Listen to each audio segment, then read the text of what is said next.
Hello viewers, আপনার সবাই কেমন আছেন? অরমা ট্রাভেলসের নতুন একটি ব্লগে আপনাদের অনেক অনেক স্বাগত।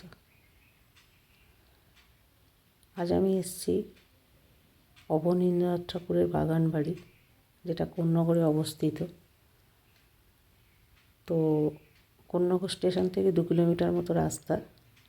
হাওড়া বা বর্ধমান থেকে যেদিক থেকেই আসুন না কেন, কোন্নগর স্টেশনে নেমে অটো বা টোটোয় 10-15 টাকা ভাড়া নেবে। তো অবনীন্দ্রনাথ ঠাকুরের বাগান বাড়ি বললেই ওনারা পৌঁছে দেবেন।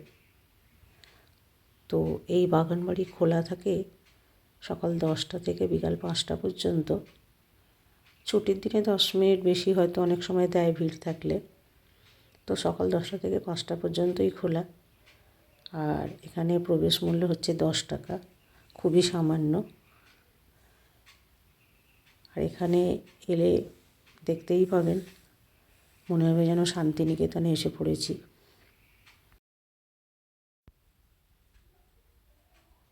তো এই অবনীন্দ্রনাথ ঠাকুর হচ্ছেন রবীন্দ্রনাথ ঠাকুরের ভাই, গণেন্দ্রনাথ ঠাকুরের ছেলে। তো গণেন্দ্রনাথ ঠাকুর এই বাড়িটি নির্মাণ করেছিলেন প্রায় 13 বিঘা জমির ওপরে এই বাগান বাড়ি। পরবর্তীকালে অবনীন্দ্রনাথ ঠাকুর এই বাড়ির মালিক হয়েছিলেন।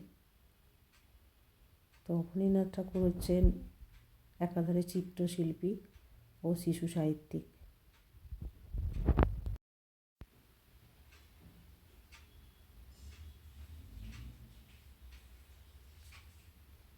তো এই বাড়িটি 2017 সালে হেরিটেজ তকমা পেয়েছে। আর তার মাত্র কিছুদিন বাদেই পশ্চিমবঙ্গ সরকারের পর্যটন মন্ত্রী এই অবনীন্দ্রনাথ ঠাকুরের বাড়িটি প্রথম স্থান দখল করেছে। তো অবনীন্দ্রনাথ ঠাকুরের লেখা থেকেই জানা যায় যে এই বাড়িতে বসেই নাকি তিনি প্রথম কুঁড়ে ঘর আঁকতে শিখেছিলেন, মানে প্রথম ছবি আঁকতে শেখা এই বাগান বাড়িতে বসেই।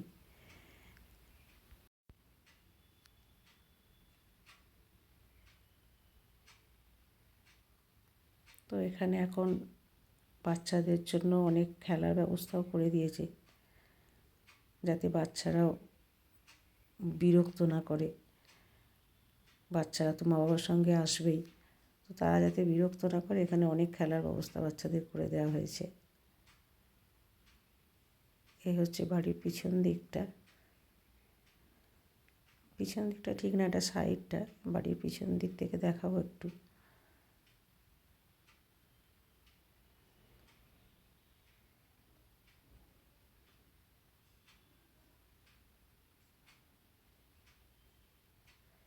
এই হচ্ছে বাড়ির পিছন দিকটা। এই হচ্ছে সেই সিঁড়ি, এখনও সযত্নে রাখা আছে।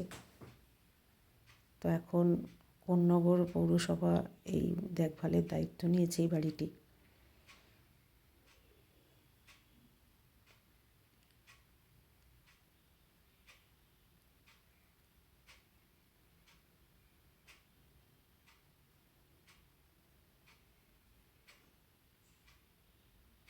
বিশেষ করে ছুটির দিনে এই বাগান বাড়িটিতে প্রচুর মানুষের সমাগম হয়। এই হচ্ছে সেই বাড়ি।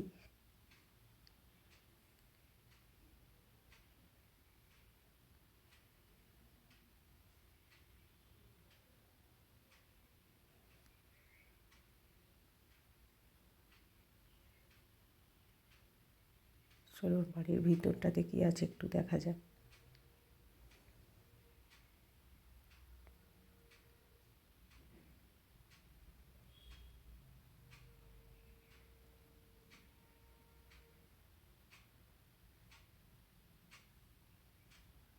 তো এখানে যেসব ছবি আঁকা যেসব রাখা আছে, এগুলো হচ্ছে অবন ঠাকুরের আঁকা ছবি রেপ্লিকা।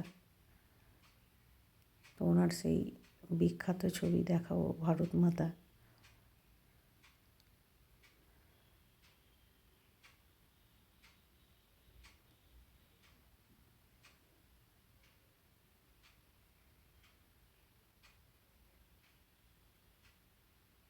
এগুলো সবই ছবি রেপ্লিকা, সেই সব ছবি নষ্ট হয়ে গেছে। সব ছবির রেপ্লিকা রাখা।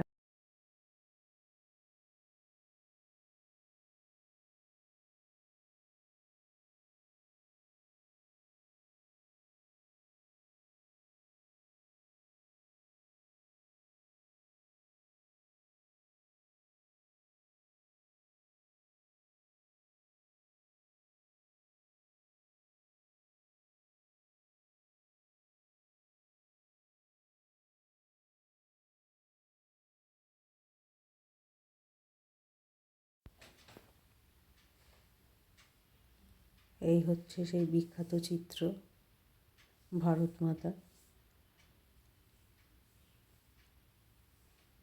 এই হচ্ছে বাড়িটির মূল গেট এবং এই রাস্তাটি গঙ্গার ঘাট পর্যন্ত চলে গেছে, সুন্দর রাস্তা।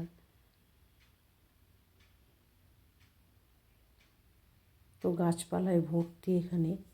সেই পুরাতন দিনের আম গাছ এখনও রাখা আছে পিছন দিকটায়।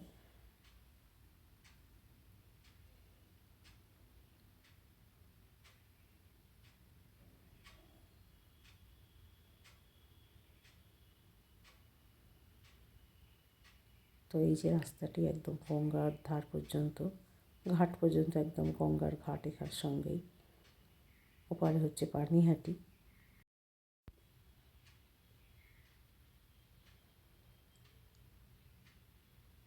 তো ওনার লেখা তো বিভিন্ন গ্রন্থ আছে, তার মধ্যে জোড়াসাঁকোর ধারের গ্রন্থে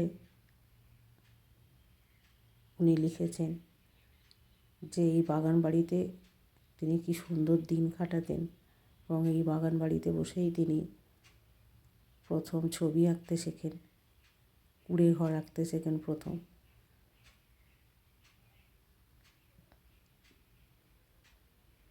এই হচ্ছে সেই সব আম গাছ এখনও রাখা আছে, প্রচুর আম গাছ এখানে।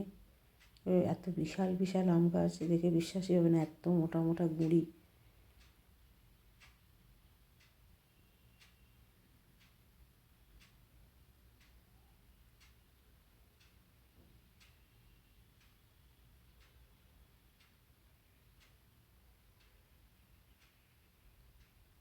এখানে প্রচুর ফুল গাছ করা।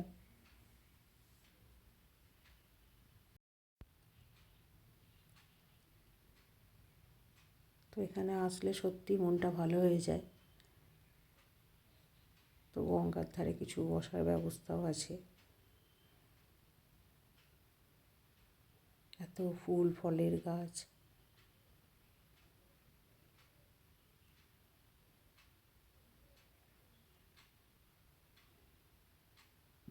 গাছগুলোর গোড়াগুলো কি সুন্দরভাবে বাঁধানো।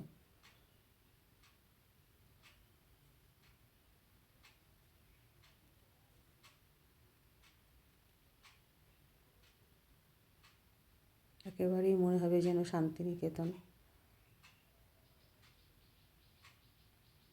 শুধু শান্তিনিকেতনের ধারে গঙ্গাটা নেই, এইসব বসার ব্যবস্থা।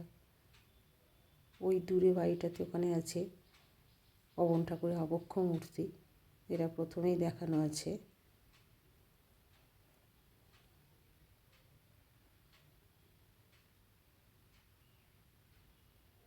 ওইখানে সব বাচ্চারা খেলছে। এই বসার জায়গাটা দেখুন কত সুন্দর, শিল্পের ছোঁয়া এখানেও। তো এই হচ্ছে অবনীন্দ্রনাথ ঠাকুরের বাগান বাড়ি।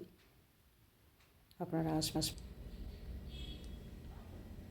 আর এই যে এখানে দূরে ঘেরা জায়গাটা দেখছেন, ওখানে আছে স্নানের জায়গা।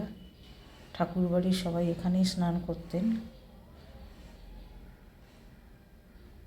তো এই হচ্ছে অবন ঠাকুরের বাগান বাড়ি। আজ তাহলে ভিডিওটা এখানেই শেষ করছি। সবাই ভালো থাকবেন।